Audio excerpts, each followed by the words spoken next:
Hey y'all, it's Lola the Manager, your new favorite project manager, tech junkie, and entrepreneur.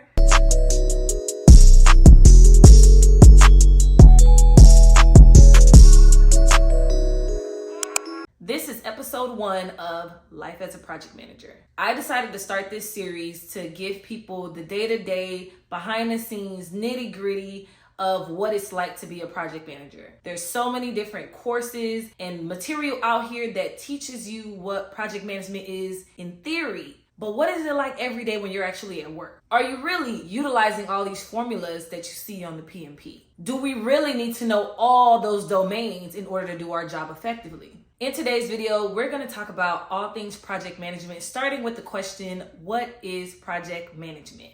Project management is the act of planning, organizing, and managing a project in order to achieve a goal or an outcome. So when you think about it, anything could be a project. That birthday party you want, that new wall you want painted, or the new car you want now that you got your dream job, all of that is a project. Now, project managers, their job is to facilitate this entire process from the beginning to end. That's why you're able to call yourself a project manager if you've ever done anything for yourself, where you came up with the idea, you did the research you had to do to get it or to solve it, you implemented everything you had to do, and then you actually executed.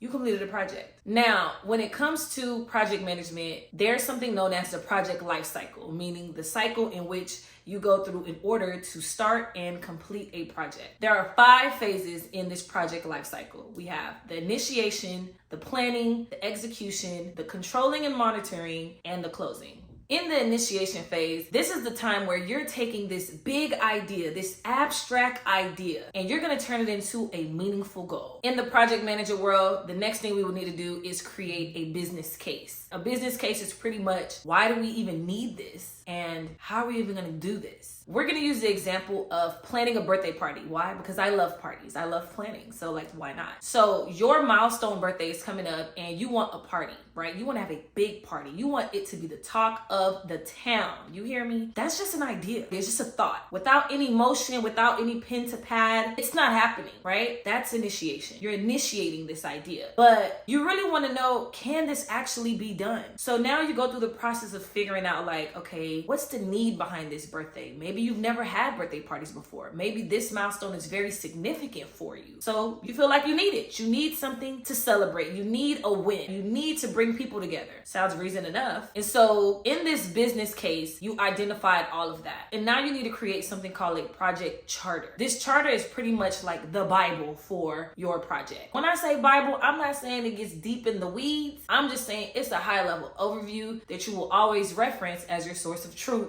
throughout this entire project. In this charter, you're gonna highlight what your goals are. You're gonna pick a project manager to help you execute this. You're going to highlight any type of constraints, any things that could potentially make this party not happen the way that you want it to happen. You're gonna identify what your budget's gonna be like. How much money am I really trying to spend on this milestone? I know you're turning 30, but do you wanna go for 30K? You're gonna figure out the timeline. Okay, you know your birthday is coming up. There's only 6 months to your birthday, so you're coming up with like a high-level timeline, high level. Then you're gonna develop that scope. That scope is like, what exactly needs to be done? Like, what is the overall goal, the end goal? What needs to get done? So that when I gotta pick and choose between what's important, I'm always gonna go back to that scope. It's my reference point if I ever get myself off track throughout this whole planning process. And then you're gonna identify stakeholders. Now, stakeholders is a term that's used a lot in project management. Pretty much, these are the people that are involved in this project. They have some type of say or some type of benefit from this project, so they need to know. In this party, you're the stakeholder. You're like the key stakeholder. It is your party, right? But there are other stakeholders, like maybe your family, friends, your spouse.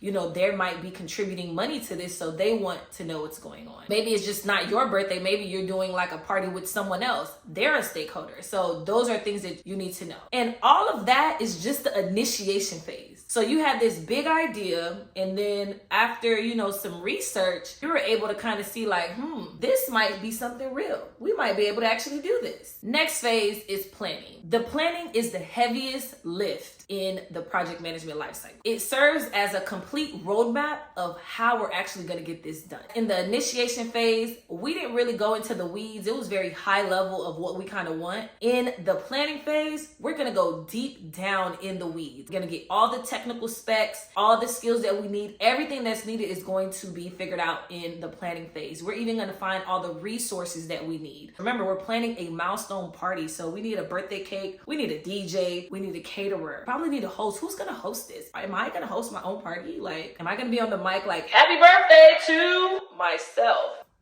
Awkward. You know, we don't really want all that. You're gonna need a decorator. You're gonna need decorations. You may have a florist. You may have a balloon person. You may have entertainment, live entertainment, like, you know, like one of them little fire girls or the belly dancers. You know, you gotta give the people what they want, a good time. That's what's happening in the planning phase. This is where you're gonna develop a more detailed schedule, because here is where you're learning all the different aspects of what's needed. So it's not just, oh, let me get a DJ. You need to research DJs, right? You need to figure out what are the different options, what are their different rates, what are their availabilities, and then you make a decision on which one you're gonna go with, and then you're gonna check in with them. Maybe there's like a deposit that you need to pay, and then maybe like 30 days before the actual event, you gotta pay the remaining balance. Like, that's what the planning phase, it helps you kind of structure and keep yourself organized so nothing slips through the crack. You're gonna create that communication plan. So you're dealing with a lot of different vendors to plan this party. Like, there's so many different people involved. You got money everywhere. You need a communication plan. How are you going to communicate with people? What are you going to say in the communication? How often or when are you going to communicate with them?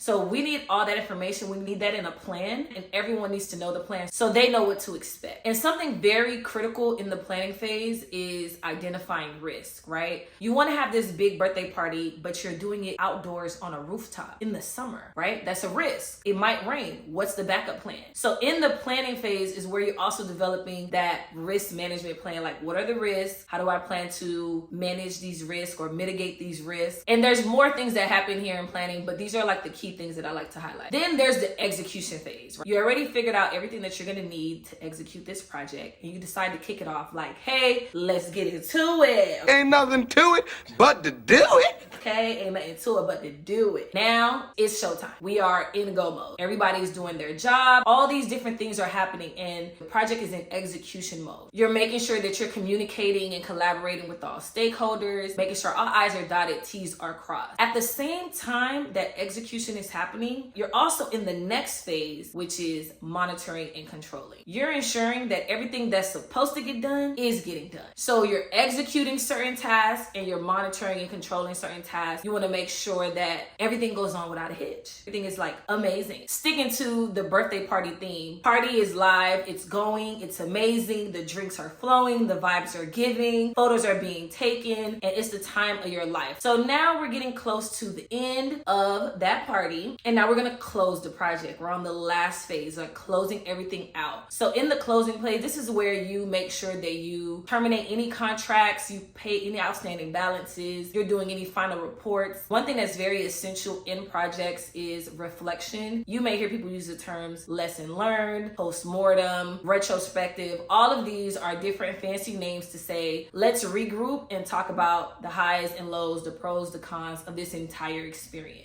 For the party planning, that's you probably talking to your friends, talking to your family, talking to your party planner, whoever the case is. You're having this kind of discussion to figure out, like, is this something that I would do again in the future? If it is, how would I do it differently? If not, why would I not do that? In the workspace, you're probably gonna have to do some type of report or something that kind of showcases like an overview of this entire experience. Obviously, when you're planning your own birthday party, you don't really need to make a report, but in the workplace, you probably do. And that is a breakdown of project management in the entire project lifecycle. As I told you before, the 5 phases are initiation, planning, executing, monitoring and controlling, and closing. If you know those phases, you are already like halfway into project management already. Everything else is just the nuances of what's in those phases. Once again, thank you for tuning in to The Life of a Project Manager. Be sure to smash the subscribe button, and of course, leave comments of what else that you want to know about project management. I'm coming hot every week, so stay tuned.